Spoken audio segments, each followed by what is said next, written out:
আন্তরিক ধন্যবাদ যে বাংলাদেশ জাতীয়তাবাদী দল ইউসের শাখার এই মিটিংটা এখানে আয়োজন করছেন। অনেক বক্তারা আমার আগে যারা বক্তৃতা দিয়েছেন অনেক কিছু হয়েছেন।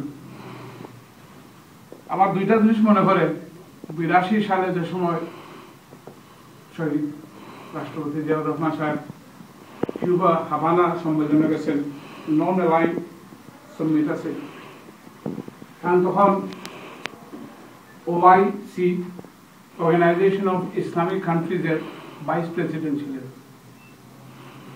আর হাভানা পড়ছে আমেরিকান নাকের আঘাত, মাত্র 90 মাইল দূর। আর তান্ডে চেয়ারম্যান ও মিটিং এর অর্গানাইজেশনের চেয়ারম্যান দায়িত্ব দেওয়া হয়েছিল কাটার সরকার। তখন হয়েছিল আরে এই ফেসবুক কা হুফির আর আমার নাকের ডগাটা ইয়া কই কি হয়েছিল, কেটা হয়েছে তাই যে না আমরা রাশিয়ান পন্থী যাব, না আমরা আমেরিকার পন্থী, আমরা পেটনৈতি করব। সোজা বাংলায় আমরা পেটনৈতি করব, আমরা নিজের ব্যবস্থা করবো, নিজের ফায়দা রাখার ব্যবস্থা করবো। ওদিনও হয়েছিলাম যে শহীদ জিয়াউর রহমান সাহেব আপনারা বেশি দিন নাই, ঠিক শক্তি 3 সপ্তাহের ভিতরে কাম শেষ। অনেক বড় বড় শক্তি এটার পিছনে কাজ করে। আজকে বাংলাদেশের প্রেক্ষাপটে যা আপনারা কইছেন এটাও অনেক বিরাট একটা শক্তি এটা কাজ করে। তবে একটা জিনিস সত্য,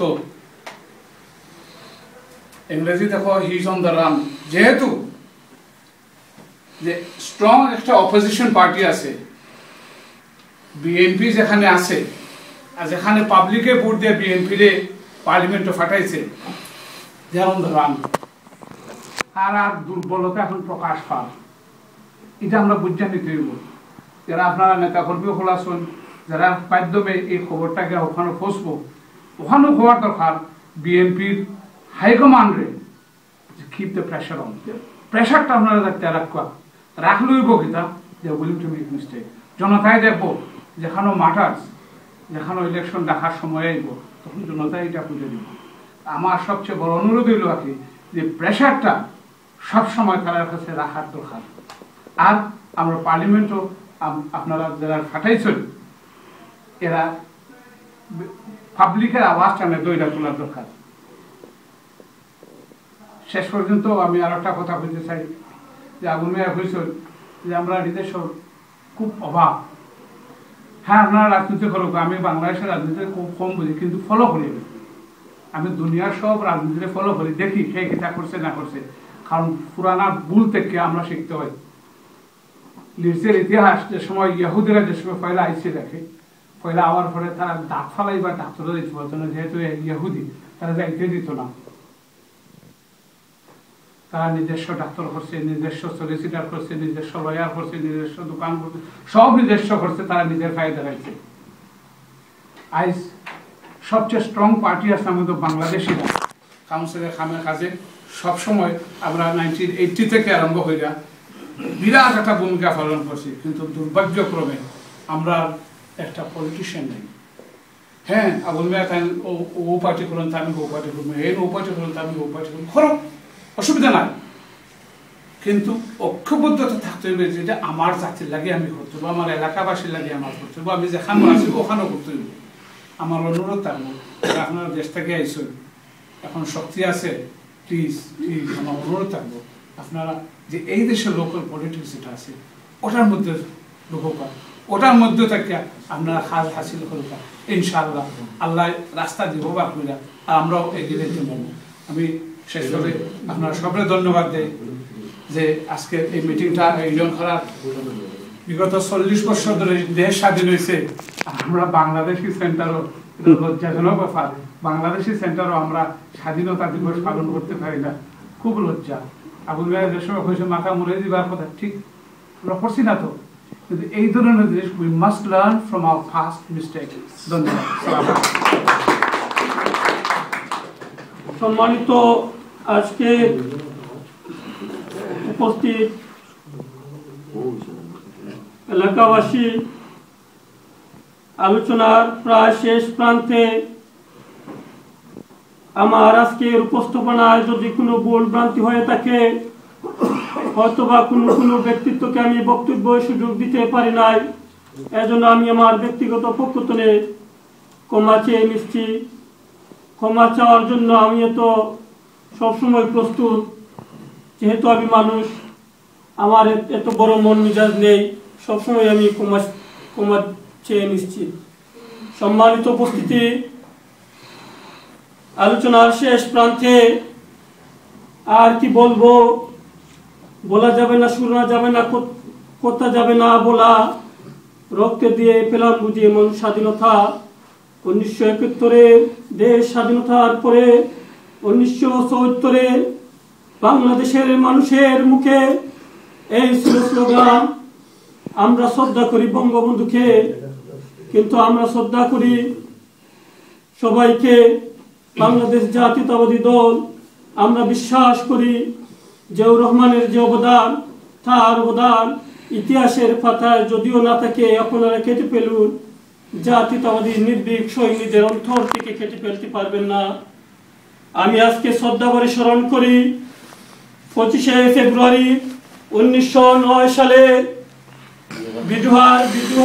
বিডিআরের বিদ্রোহে বাংলাদেশের যে 76 জন সেনা কর্মকর্তা তৎকালীন আওয়ামী লীগের ক্ষমতা আসার পরে ষড়যন্ত্রের মাধ্যমে তাদের মেরে ফেরা হয়েছিল, সেই দেশপ্রেমিক সৈনিকদের আমি আজ শ্রদ্ধার সাথে স্মরণ করি।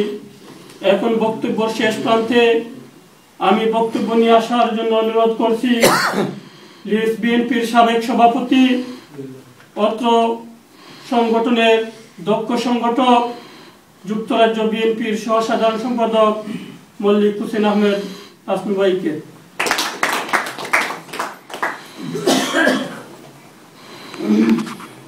সম্মানিত আজকে বাংলা জাতীয় দল লিডস কর্তৃক আয়োজিত মহান স্বাধীনতার ঘোষক শহীদ রাষ্ট্রপতি জিয়াউর রহমানের উপর আলোচনা সভার সহযোদ্ধা, সংগ্রামী এবং বিপ্লবী সভাপতি এবং মঞ্চে পরিচালনায় সেনাস্পদ আমার জহর ইসলাম এবং আমার সম্মুখে উপস্থিত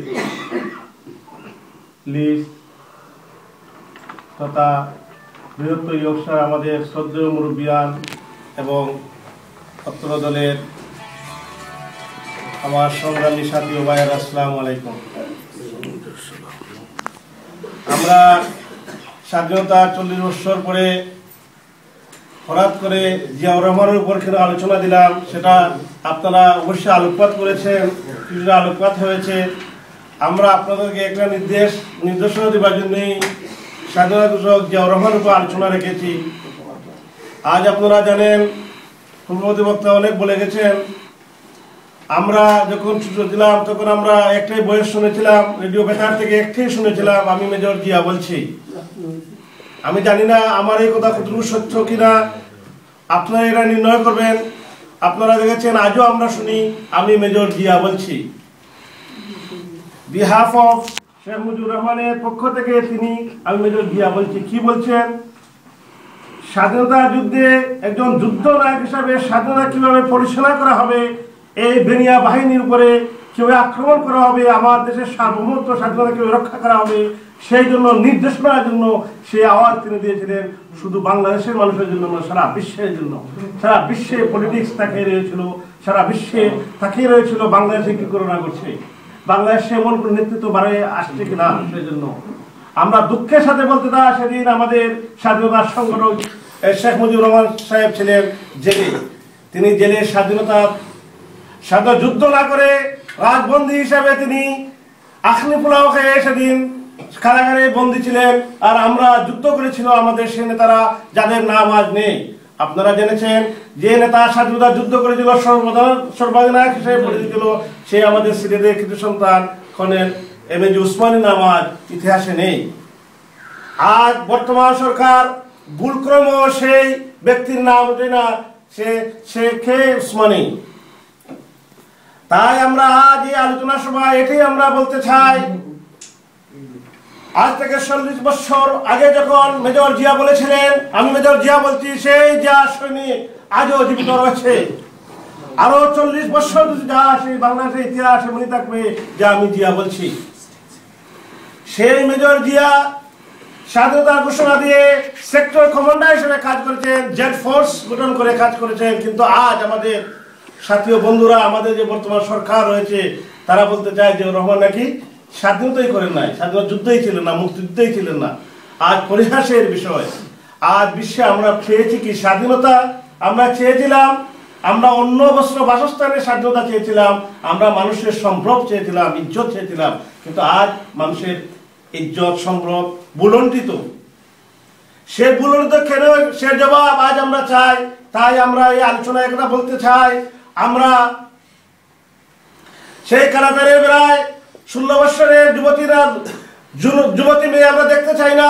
আমরা প্রতি ঘন্টায় একজন মানুষ বিএসএফ এর গুলিতে আহত হয়, নিহত হয়, সেটা আমরা চাই না। আমাদের সার্বভৌমত্ব আজ হুমকির সম্মুখে। আপনারা বলতে পারেন, অনেকে বলে গেছেন আপনারা, আমরা দেশের রাজনীতি করি, আপনারা দেশের রাজনীতি করেন না, কিন্তু আমরা আমাদের roots, we come from Bangladesh.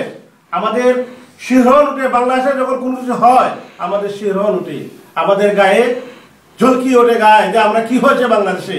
তাই আমরা বলতে চাই, এই বাংলাদেশে রক্ষা করার জন্য, এই যে সার্বভৌমত্ব, আমরা 55,126 বর্গ বলে যে আয়তনটা, সেই আয়তনের মানুষকে রক্ষা করার জন্য আমাদেরকে দাঁড়িয়ে উঠতে হবে, আমাদের আবার স্বাধীনতার জন্য আবার লড়তে হবে। কেননা বাংলাদেশ সুপরিকল্পিতভাবে বাংলাদেশকে নষ্ট করার জন্য, বাংলাদেশের আসেটকে নষ্ট করার জন্য, বাংলাদেশের জনশক্তিকে নষ্ট করার জন্য সে মরিয়া হয়ে উঠেছে। আপনারা অনেক আলোচনায় দেখেছেন, ট্রানজিট নিয়ে আলোচনা হয়েছে। বিশ্বের সব দেশে ট্রানজিটের ব্যবস্থা রয়েছে। আমরা যারা ইউরোপিয়ান ইউনিয়নে রয়েছি, আমরা ট্রানজিটের সব ব্যবস্থা এখানে রয়েছে, কিন্তু বিনিময়ে কি রয়েছে? সরকারেরা লেনদেন থাকে। কিন্তু আমরা আশ্চর্য হয়ে গেছি, সেদিন বাংলাদেশের সে ট্রানজিট ব্যবস্থা বিএনপি বিরোধিতা করে নাই, বিএনপি কোনো সময় ট্রানজিটের জন্য বিরোধিতা করে নাই। বিএনপি বলেছে আপনারা শুল্ক আদায় করুন, আপনারা শুল্ক আদায় করুন, বাংলাদেশের বেনিফিশিয়ারি করে দেন, আমরা বিনামূল্যে কিভাবে আমাদের দেশকে উন্নত করতে চাই। তাই এটা ষড়যন্ত্রের সম্মুখীন। আমার উপস্থিত ভাই বলে গেছেন, আপনারা জানেন বাংলাদেশের বিডিআরের ঘটনা, আজ বিডিআরের নাম নেই। আপনি বাংলাদেশে যান, বিডিআরের নাম ধরে আপনাকে জেলে দিবে। বর্তমান সরকার বিডিআরের নাম আপনি উচ্চারণ করেন, আপনাকে বলবে আপনি বাংলাদেশ সরকারের বিরোধী। আজ বিডিআরের 100 বছরের ঐতিহ্য, বিডিআরের নাম বদল করে বিজিবি রাখা হয়েছে, বিজিবি। তাই আমরা বলতে চাই, বাংলাদেশের সার্বভৌমত্ব, আমরা জিয়া সৈনিক নয় শুধু, আমরা বাংলাদেশের আপাম জনসাধারণ বাংলাদেশের সার্বভৌমত্বের জন্য যেভাবে লড়াই করেছে পিছনে, আমরা আবারও লড়াই করতে প্রস্তুত রয়েছি। আপনারা আরেকটা আলোচনায় আমরা আরেকটা বলতে চাই, আপনারা পূর্ববর্তী বক্তা বলে গেছেন যে ধর্মের উপরে আঘাত। আমরা বলি না আওয়ামী লীগের সব ধর্মান্ধ, আমরা আওয়ামী লীগের সবাই ধর্মান্ধ বলি না। আমরা যারা বামপন্থী রাজনীতি করে তাদের যারা ধর্মান্ধ বলবো না, কেননা আমারই এক ভাই যে নমাজ পড়ে জায়গায় সে বামপন্থী রাজনীতি করে, সেও তো অন্য দলে বিশ্বাস করতে পারে, কিন্তু সে ধর্মান্ধ হতে পারে না। কিন্তু আজ বর্তমান সরকার ফতোয়া নিষিদ্ধ করেছে। আপনারা, আমরা যারা জানি শরিয়া ল রয়েছে, আমরা নমাজ পেয়েছি, রোজা পেয়েছি, কিন্তু আমরা নমাজ রোজার যে আহকাম শরিয়া রয়েছে সেটা কিভাবে পালন করব? সে আমরা শরিয়ার ভিত্তিতে, ইমামদের মতামতের ভিত্তিতে, যে ইসলামের মূল্যবোধের ভিত্তিতে আমরা সেটা পালন করি। নমাজ পড়তে গেলে অজু করার প্রয়োজন, আপনার রোজা রাখতে গেলে আপনার সেহরি খাওয়া প্রয়োজন। সে সমস্ত আমরা কোথায় পেয়েছি? শরিয়ার ভিত্তিতে পেয়েছি। আর শরিয়া ল বাংলাদেশ ফতোয়া নিষিদ্ধ করা হয়েছে। তাই আমরা বলতে চাই, এই যে আমরা বাংলাদেশের উৎস থেকে এসেছি, আমরা কি পেলাম? আমরা এই দেশকে স্বাধীন করে আমরা আজ বিধর্মী হতে চাই নাকি? তাই আমি বর্তমান সরকারের আহ্বান জানাবো, আপনারা শুধু জিয়াকে বুঝতে চেয়ে জিয়াকে বুঝতে পারবেন না। আমরা বাংলাদেশের 15 কোটি মুসলমানের দেশ থেকে মুসলিমত্ব বিতাড়িত করতে চাইলে আপনারা মুসলিম বিতাড়িত করতে পারবেন না। হ্যাঁ, আপনারা সেই স্যার সলিমুল্লাহর মতো একজন মানুষ সৃষ্টি করতে পারেন, আমরা আহমদিয়ার মতো একজন মানুষ সৃষ্টি করতে পারেন, কিন্তু সেই মানুষ যখন সত্য সবসময় উদ্ভাসিত, সেই সত্য অবশ্যই উদ্ভাসিত হয়ে আসবে। পরিশেষে আমি বলতে চাই, আপনারা দীর্ঘ আলোচনা শুনেছেন, আমরা জিয়া রহমানের উপরে আপনারা বলতে পারেন যে আপনারা শুধু বিরোধী দলে গেলেই আপনারা বলেন যে আমরা পাওয়ারের কথা না। আপনারা লক্ষ্য করবেন, ওয়ার 11-এর পরে আমরা যখন নির্বাচনে, যদি বিএনপি নির্বাচনে যেত না, সাধারণ নির্বাচনে বিএনপি যেত না, তাহলে দেশের 1-11 থাকতো, দেশের বেহানদার সামরিক শাসন থাকতো, যেভাবে ছিল মঈনুদ্দিন ফখরুদ্দিন। কিন্তু একমাত্র দল বিএনপি, সে সব বিসর্জন দিয়ে, আমাদের নেত্রী এবং 4 জন সব বিসর্জন দিয়ে সে গণতন্ত্রের জন্য, গণতন্ত্র উত্তরের জন্য, ডেমোক্রেসির জন্য সে নির্বাচনে গিয়েছে। সে নির্বাচনের রিজাল্ট কি এসেছে আপনারা বলেন? যে 3 বার ছিল ক্ষমতায়, সে বিএনপি মাত্র 30টা আসন পেয়েছে। 60 জনের যদি 30টা আসন পেয়েছে, হাসি, সে হাসি উপেক্ষা করেও, সে হাসি মেনে নিয়েও সে বিএনপি পার্লামেন্টে গিয়েছিল। কিন্তু পার্লামেন্টে আপনারা জানেন, আপনারা যারা দেখেছেন, যারা বাংলাদেশের খবর নেন, পার্লামেন্টে শহীদ জিয়াকে গালি দেওয়া হয়েছে, আমাদের নেত্রীকে গালি দেওয়া হয়েছে, আমাদের নেতা তারেক জিয়াকে গালি দেওয়া হয়েছে। কিন্তু আপনারা আশ্চর্য হয়ে যাবেন, আপনারা অনেক শুনেছেন যে তারেক জিয়া নাকি বাংলাদেশে হাজার হাজার কোটি টাকা বিদেশে ইনভেস্ট করেছে, চুরি করেছে। কিন্তু আজ পর্যন্ত আপনারা যারা এখানে জ্ঞানীগুলি রয়েছেন, যারা বিশ্বের খবর রাখেন, আজ পর্যন্ত তারেক জিয়াকে অফিসিয়ালি কোনো দুর্নীতি দেওয়া হয় নাই, কোনো কেসই উনার নামে ফাইল করার মানে রায় দেওয়া হয় নাই যে উনি চুরি করেছেন। যাই হোক, এরপরেও বিএনপি ক্ষমতায় গিয়ে বিএনপি পার্লামেন্টে গিয়েছে, তারপরে ওয়াকআউট করেছে। আপনারা আবার দেখেছেন, আপনারা আশ্চর্য হবেন, বাংলাদেশে যতটা উপনির্বাচন হয়েছে সব উপনির্বাচন কিন্তু বিএনপি শিখিয়েছে। দেখেন, ফেয়ার ইলেকশন যখন হয়েছে, বিএনপি সঙ্গে কিন্তু বাংলাদেশের নজিরে নয় যে উপনির্বাচনে সরকারি দল যারা বিরোধী দল যায়। তারপরেও আপনারা দেখেন, এবার আমরা পার্লামেন্টে গেছি, আপনারা প্রশ্ন করেছেন যে আমরা পার্লামেন্টে যাওয়ার শক্তিশালী, এবারও আমরা পার্লামেন্টে গিয়েছি।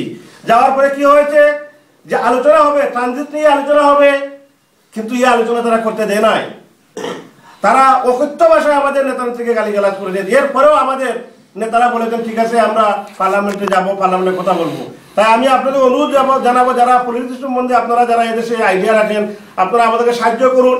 আমরা বাংলাদেশের সেই পরিবেশ ফিরে নিতে চাই, বাংলাদেশের সেই স্বাধীনতা আমরা অক্ষুণ্ণ রাখতে চাই।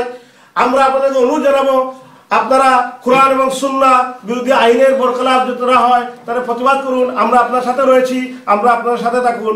এবং পরিশেষে আজকের এই আলোচনার সময় আপনারা এসেছেন, এই জন্য আমি আপনাদেরকে সবাইকে আমার পক্ষ থেকে এবং দলের পক্ষ থেকে এবং বিশেষ করে লিস্ট বিএনপির পক্ষ থেকে আপনার সবাইকে ধন্যবাদ জানিয়ে আমি আমার বক্তব্য বাংলাদেশ। সম্মানিত আজকের সংগ্রামী জনতা,